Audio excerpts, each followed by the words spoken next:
حاضرین، آج کے خطبہ جمعہ کے موقع پر آپ حضرات کے سامنے جس عنوان پر لب کشائی کرنے کا ارادہ ہے وہ ہے جشن میلاد کے تعلق سے پیش کردہ دلائل کا تحقیقی جائزہ۔ رسول اکرم صلی اللہ علیہ وسلم سے محبت ہمارے ایمان کا حصہ ہے۔ نبی کریم صلی اللہ علیہ وسلم سے عقیدت ہمارے ایمان کا جز ہے۔ وہ شخص مومن اور مسلمان ہو ہی نہیں سکتا جو رسول اکرم صلی اللہ علیہ وسلم سے محبت نہ کرے۔ لیکن ایک بات یاد رہے، رسول اکرم صلی اللہ علیہ وسلم سے محبت کا معیار خود اللہ تعالیٰ نے قرآن کریم کے اندر بیان کر دیا۔ رسول اکرم صلی اللہ علیہ وسلم سے عقیدت کی کسوٹی خود اللہ تعالیٰ نے قرآن کریم کے اندر واضح انداز میں پیش کر دیا۔ اگر رسول سے محبت کا معیار خود سے بنا لینا جائز ہوتا تو ابو طالب کبھی بھی جہنم کے اندر نہیں جاتے۔ اگر رسول سے عقیدت کی کسوٹی خود سے اختیار کر لینا جائز ہوتا تو ابو طالب کو جہنم میں آگ کی 2 جوتیاں نہیں پہنائی جاتی۔ اللہ رب العالمین نے رسول اکرم صلی اللہ علیہ وسلم سے محبت کے معیار عقیدت کی کسوٹی کو بیان کرتے ہوئے فرمایا، قل ان کنتم تحبون اللہ فاتبعونی، اے نبی آپ لوگوں سے کہو کہ اگر تم اللہ سے محبت کرنا چاہتے ہو تو رسول کی اتباع کرو۔ اگر تم اللہ کو محبوب بنانا چاہتے ہو، اللہ کے پیارے اور چہیتے ہونا چاہتے ہو تو رسول اکرم صلی اللہ علیہ وسلم کی اتباع کو لازم پکڑو، اللہ تعالیٰ تم سے محبت کرے گا۔ میرے بھائی اور دوستو،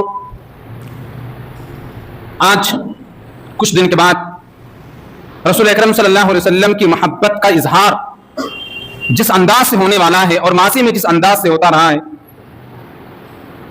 یہ بہت ہی قابل افسوس ہے، اور اس پر جتنا افسوس کیا جائے اتنا کم ہے۔ آئیے سب سے پہلے ہم تاریخ کے حوالے سے اس بات کو جاننے کی کوشش کریں کہ آج جو لوگ رسول اکرم صلی اللہ علیہ وسلم کے نام سے جشن میلاد مناتے ہیں وہ در حقیقت میلاد النبی مناتے ہیں یا وفات النبی مناتے ہیں، اس کی حقیقت کیا ہے؟ حافظ ابن کثیر رحمۃ اللہ علیہ انہوں نے اپنی کتاب البدایہ والنہایہ کے اندر لکھا ہے کہ رسول اکرم صلی اللہ علیہ وسلم کی وفات 12 ربیع الاول کو ہوئی، اس میں کوئی شک نہیں ہے۔ اس میں کسی بھی عالم کا، کسی بھی مورخ کا، کسی بھی تاریخ اور سیرت نگار کا کوئی اختلاف نہیں ہے۔ لیکن نبی کریم صلی اللہ علیہ وسلم کی پیدائش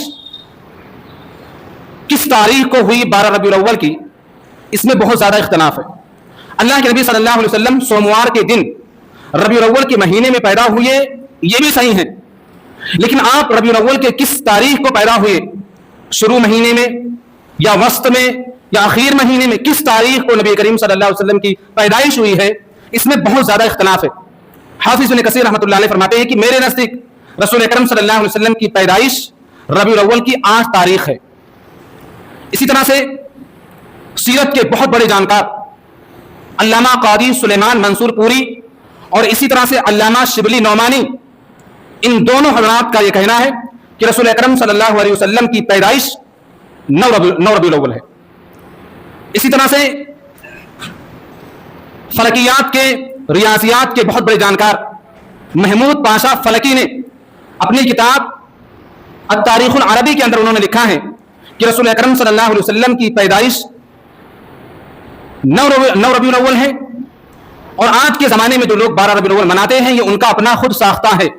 رسول اکرم صلی اللہ علیہ وسلم کی پیدائش 12 ربیع الاول نہیں ہے بلکہ 9 ربیع الاول ہے۔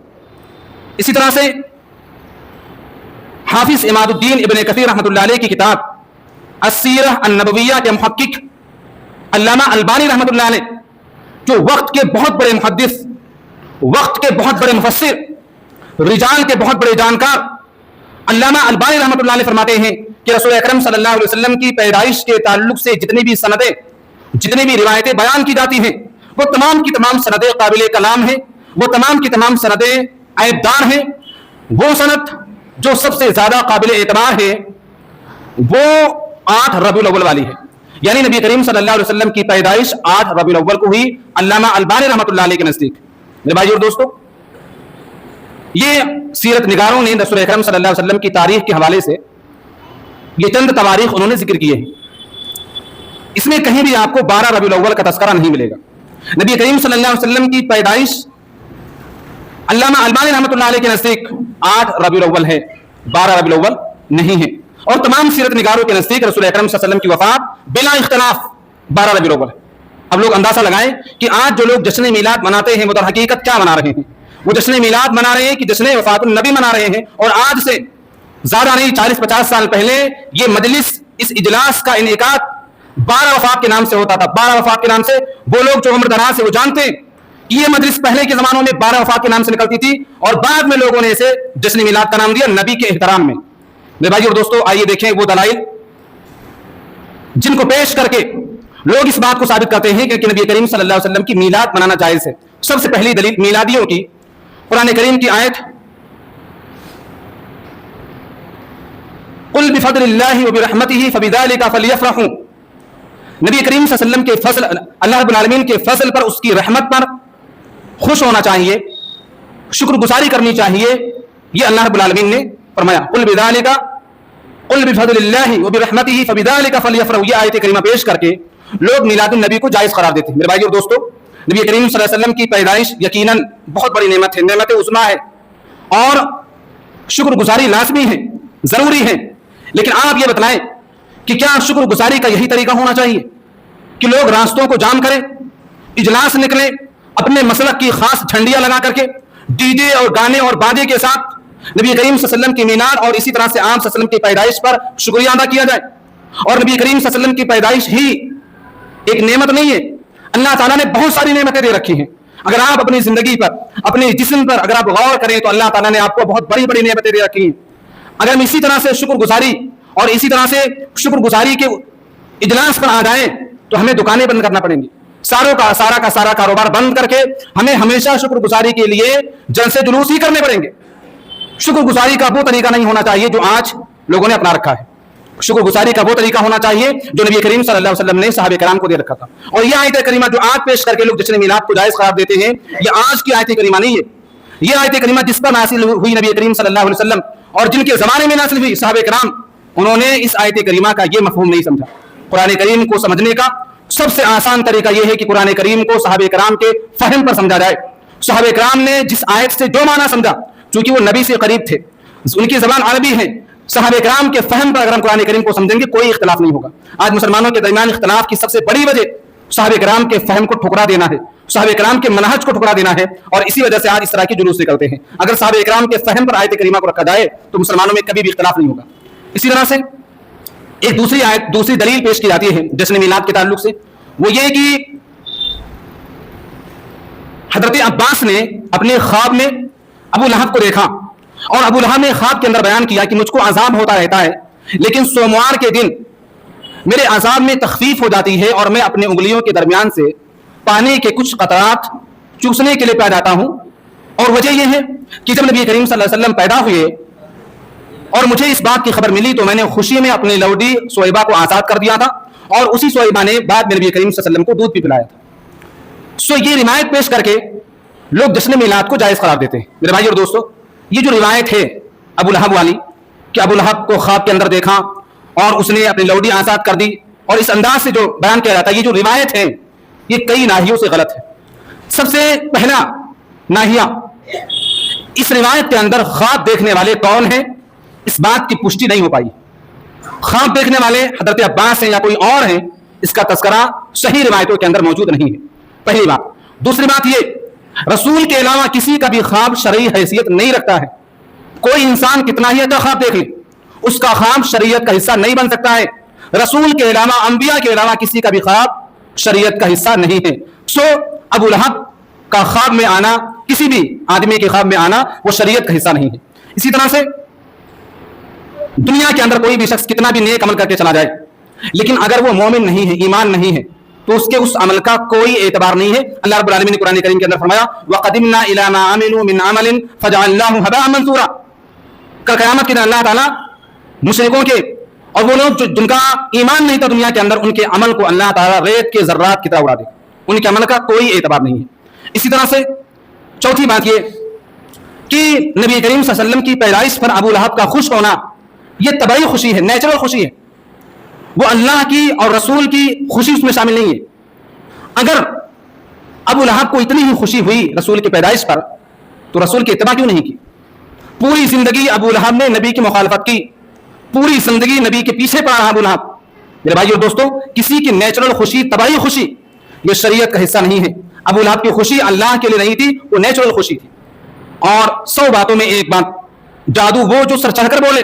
میرے بھائی اور دوستو، وہ شخص یعنی ابو لہب جس کو سامنے رکھ کر کے تم جشن میلاد کی دلیل فراہم کر رہے ہو، جشن میلاد کو جائز قرار دیتے ہو، اللہ تعالیٰ نے اس ابو لہب کو تا قیامت جہنمی قرار دیا ہے، جہنم کے اندر ہمیشہ ہمیشہ رہا ہے۔ تبت یدا ابی لہب و تب کا سرٹیفکیٹ دیا ہے۔ اور ہمارے میں بقول ہم جن صحابہ کرام سے جشن میلاد کے نہ منانے کی دلیل فراہم کرتے ہیں، صحابہ کرام، ان صحابہ کرام کو اللہ تعالیٰ نے ہمیشہ ہمیشہ کے لیے جنتی قرار دیا۔ ان صحابہ کرام کے لیے اللہ رب العالمین نے رضی اللہ عنہم رضوان کا سرٹیفکیٹ دے دیا۔ میرے بھائی اور دوست، دلیل آپ کس سے فراہم کر رہے ہیں؟ یہ بہت معنی رکھتا ہے۔ اس شخص کی دلیل، اس شخص کا خواب جسے اللہ تعالیٰ نے ہمیشہ ہمیشہ کے لیے جہنمی قرار دے دیا۔ تیسری دلیل، لوگ یہ بتاتے ہیں کہ ہم میلاد اس لیے مناتے ہیں تاکہ نبی کی تعظیم میں اضافہ ہو، نبی کی عظمت میں اضافے کے لیے، یا نبی کی تعظیم میں ہم جشن میلاد کا انعقاد کرتے ہیں۔ میرے بھائی اور دوستو، صحابہ کرام سے بڑھ کر کے کوئی بھی شخص نبی کی تعظیم نہیں کر سکتا، اور نبی کی تعظیم انہی چیزوں میں ہے جن چیزوں کا تذکرہ اللہ رب العالمین نے کیا ہے۔ نبی کی تعظیم میں اضافے کے لیے اپنی طرف سے کوئی چیز اختیار کرنا، یہ نبی کی شان میں گستاخی ہے۔ اللہ تعالیٰ نے نبی کی عظمت کو بہت بلند کیا ہے، اور ہم صحابہ کرام سے زیادہ نبی کی تعظیم کرنے والے نہیں ہیں۔ حضرت عروہ بن مسعود رضی اللہ تعالیٰ عنہ، انہوں نے مکہ میں مشرکین سے کہا تھا کہ اے لوگوں، میں نے کیسر و کسریٰ کے بادشاہ میں، کیسر و کسریٰ کے درباروں کے اندر میں نے دیکھا ہوا ہے، بڑے بڑے بادشاہوں کے درباروں کے اندر میں نے دیکھا ہے، کیسر و کسریٰ کے دربان، ان کے مواری اپنے بادشاہ کی اتنی تعظیم نہیں کرتے جتنی تعظیم نبی کے صحابہ اپنے نبی کی کرتے ہیں۔ نبی کے صحابہ کی عظمت کا، ان کی تعظیم کا آنند یہ ہے کہ وہ اپنے نبی کو نگاہ بھر کر کے دیکھنا نبی کی توہین سمجھتے ہیں۔ میرے بھائیو دوستو، صحابہ کرام نے کبھی بھی نبی کو نگاہ بھر کر کے نہیں دیکھا۔ نبی کی عظمت کا یہ حال تھا۔ اور عمر فاروق رضی اللہ تعالیٰ عنہ کے تعلق سے آپ نے بارہا سنا ہوگا، نبی کے دربار میں اگر کوئی شخص بلند آواز سے بات کرتا، عمر فاروق رضی اللہ تعالیٰ عنہ تلوار بدست ہو جاتے تھے۔ عمر فاروق رضی اللہ تعالیٰ عنہ تلوار کو میان سے نکال لیتے تھے۔ وہ صحابہ کرام جنہوں نے نبی کو اس انداز سے باعظمت بنایا، نبی کریم صلی اللہ علیہ وسلم کی تعظیم کی، ان صحابہ نے کبھی بھی نبی کی میلاد نہیں منائی۔ نبی کی عظمت کا یہ حال تھا کہ نبی کو نگاہ بھر کر کے نہیں دیکھتے تھے۔ اور آج ہم نبی کی تعظیم میں ایسی چیزیں کرتے ہیں جن کے اندر سراسر گناہ ہوتا ہے، جن کے اندر سراسر بے پردگی ہوتی ہے۔ شیطان دیکھتا ہوگا تو خوش ہوتا ہوگا۔ میرے بھائیو دوستو، اس انداز سے ہم اور نبی کی تعظیم کا اظہار کرتے ہیں۔ بہت افسوس کی بات ہے، رسول اکرم صلی اللہ علیہ وسلم کی حدیث ہے، صوتان ملعونان فی الدنیا والآخرہ، صوتان ملعونان فی الدنیا والآخرہ، دو آوازیں ایسی ہیں جو دنیا اور آخرت دونوں کے اندر ملعون ہیں، یعنی ان آوازوں پر لعنت بھیجی گئی ہے۔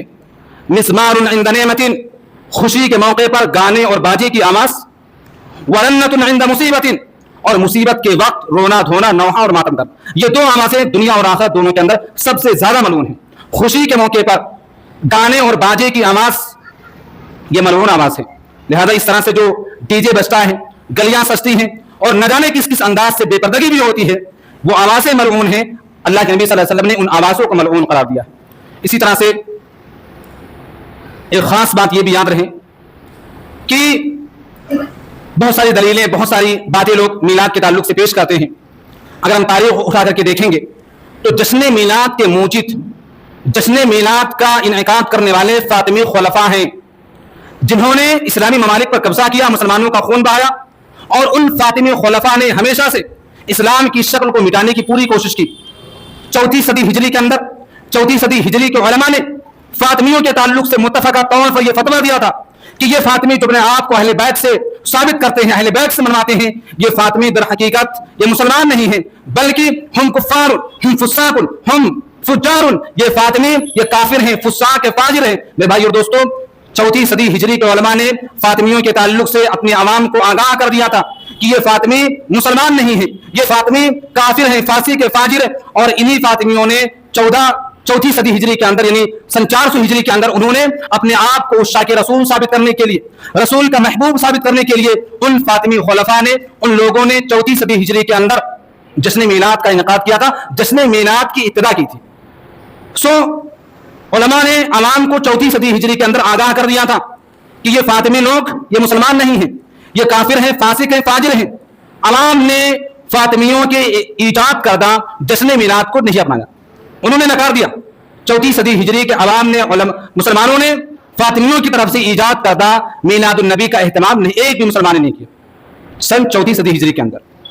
لہذا یہ بدعت 200 سال تک انہی فاطمیوں کے درمیان گردش کرتی رہی. کسی مسلمان نے اس بدعت پر عمل نہیں کیا, اس لیے کہ علماء نے پہلے بیان کر دیا تھا کہ ان کی جانب سے آنے والا کوئی بھی عمل قابل قبول نہیں ہوگا, ان کا وجود مشکوک ہے, یہ کافر ہیں, یہ فاسق ہیں, یہ فاجر ہیں. سو کسی نے بھی ان کی بدعت پر عمل نہیں کیا. 200 سال کے بعد سن 604 ہجری میں 604 ہجری کے اندر اربل کے قریب ایک شہر موصل, وہاں کے گورنر, وہاں کا بادشاہ ملک مظفر الدین ابو سعید کوکبوری, جو بادشاہ تھا وقت کا, اپنے اس علاقے کا, اپنے اس شہر کا, ملک مظفر الدین ابو سعید کوکبوری نے مال کے ذریعہ سے اس بدعت کو رواج دینے کی کوشش کی. بہت پیسہ لگایا اس بدعت کو پھیلانے میں. اس وقت بھی مسلمانوں نے کلی طور سے جشن میلاد کا انعقاد یا جشن میلاد کو اختیار نہیں کیا تھا. تمام مسلمانوں نے اس پر عمل نہیں کیا تھا. لہذا ملک مظفر الدین ابو سعید کوکبوری جو بادشاہ تھا, اس نے ایک نام نہاد مولوی کو ہائر کیا جس کا نام ابن دحیہ کلبی ہے. اس بادشاہ نے ابن دحیہ کلبی کو ہائر کیا اور ابن دحیہ کلبی نامی مولوی نے جشن میلاد کے تعلق سے قرآن حدیث کے نصوص کو موڑ کر کے دلائل جمع کرنا شروع کر دیا. اور اس نے جشن میلاد کے جماعت پر ایک کتاب لکھی, اور اس کتاب کو دیکھ کر کے, اس کتاب کو پڑھ کر کے ملک مظفر الدین کوکبوری جو بادشاہ تھا وہ بہت خوش ہوا, اور اس نے اس ابن دحیہ کلبی نامی مولوی کو 1000 اشرفی بطور انعام دیا. 1000 اشرفی بطور انعام دیا. سو اس بدعت کا پھیلاؤ 604 ہجری کے بعد سب سے زیادہ ہوا جب اس پر کتاب لکھی گئی, قرآن و حدیث کے دلائل کو موڑ کر کے ضعیف, موضوع اور منغلط واقعات کو بیان کر کے اس کو ثابت کرنے کی کوشش کی, تو مسلمانوں نے اس بدعت پر عمل کرنا شروع کر دیا. سو کلی طور سے اس بدعت کا پھیلاؤ 604 ہجری کے بعد ہوتا ہے. میرے بھائی اور دوستو, ایک گزارش ہے آپ لوگوں سے کہ تاریخ پڑھو. آپ کوئی بدعت آئے, کوئی خرافات آئے, کوئی تہوار آئے, اس تہوار کی تہ تک آپ جانے کی کوشش کرو, آپ کو پتہ چل جائے گا کہ یہ جو بدعتیں مسلمانوں کے درمیان پھیلی ہوئی ہیں یہ نبی کی پیدائش سے 600 سال کے بعد آئی, اور نبی کے زمانے میں ہی اللہ تعالیٰ نے دین کو مکمل کر دیا تھا. دین کے اندر نہ تو کوئی چیز ہٹائی جا سکتی ہے اور نہ ہی اس کے اندر کسی چیز کا ادخال کیا جا سکتا ہے. سو اللہ تعالیٰ نے دین کو مکمل کر دیا. 600 سال کے بعد جو بدعت آئیں, اس بدعت کا اظہار اس گلی کے اندر ہونے والا, اور ہم سب اپنی آنکھوں سے دیکھنے والے ہیں اور ماضی میں دیکھتے آئے. 600 سال کے بعد یہ بدعت مسلمانوں کے اندر آئی تھی, اور ایجاد کرنے والے کون؟ کافر و فاسق فاجر 34 صدی ہجری کے اندر, جن کو علماء نے نکار دیا تھا. فاطمیوں نے اس بدعت کا انعقاد کیا تھا. سو اس بدعت کی جشن میلاد کی یہ مختصر تاریخ ہے. اللہ کے نبی صلی اللہ علیہ وسلم جب مدینہ آئے تو آپ صلی اللہ علیہ وسلم نے دیکھا کہ لوگ ایک خاص دن خوشیاں مناتے ہیں. اللہ کے نبی صلی اللہ علیہ وسلم نے پوچھا کہ آپ لوگ اس دن بہت کھیل کود کرتے ہو, لہو لعب کرتے ہو, کیا بات ہے؟ تو انہوں نے کہا کہ اللہ کے نبی یہ ہمارے تہوار کا دن ہے اور ہم زمانے جاہلیت سے مناتے ہوئے آتے ہیں. اللہ کے نبی صلی اللہ علیہ وسلم نے اسی وقت فرمایا تھا کہ اللہ تعالیٰ نے تم کو ان 2 دنوں کے بدلے اس سے بہتر 2 دن دیے ہیں. نمبر 1 عید الفطر, نمبر 2 عید الاضحیٰ. اللہ تعالیٰ نے مسلمانوں کو خوشی منانے کے لیے یہ 2 دن عطا کیے ہیں. ان 2 دنوں کے علاوہ کسی اور دن کو عید منانا, خوشی منانا, روڈ پر نکلنا, یہ کسی بھی مسلمان کے لیے جائز اور درست نہیں ہے. میرے بھائی اور دوستو, لوگ یہ بھی دلیل پیش کرتے ہیں کہ یہودیوں نے روزہ رکھا یوم عاشورہ کو. جب اللہ تعالیٰ نے فرعون سے یہودیوں کو, بنی اسرائیلیوں کو نجات دی, انہوں نے خوشی میں روزہ رکھا, تو کیا ہم اپنے نبی کے پیدائش پر خوشی نہیں منا سکتے؟ یہودی روزہ رکھ سکتے ہیں تو کیا ہم خوشی؟ میرے بھائی, کتنی ٹیڑھی دلیل ہے. یوم عاشورہ کو نبی نے روزہ رکھا, امت کو روزہ رکھنے کا حکم دیا, اور آج روزہ نہیں رکھ رہے ہیں, سبیلیں لگائی جا رہی ہیں, پکوان پک رہے ہیں, روڈ جام کیے جا رہے ہیں, اور نہ جانے کس انداز سے حرکتیں. نبی روزہ رکھیں, نبی دھوپ اور پیاس کو برداشت کریں, اور بعد میں آنے والے امتی اس دن کو عید کا دن منائیں, اور نہ جانے کس انداز سے پکوان بنائیں, اور سب کچھ دین کے نام پر کریں.